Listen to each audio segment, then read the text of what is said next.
Start by clicking Show More in the Popular Collection section of the site, and then click on a stock category you're interested in. We'll take a look at energy stocks.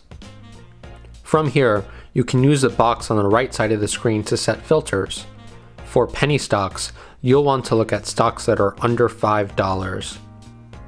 You can also sort by analyst ratings, market cap, and whether a stock is trending down or up to help you find a good pick.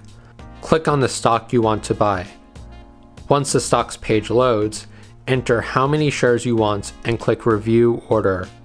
If everything looks good, click Buy.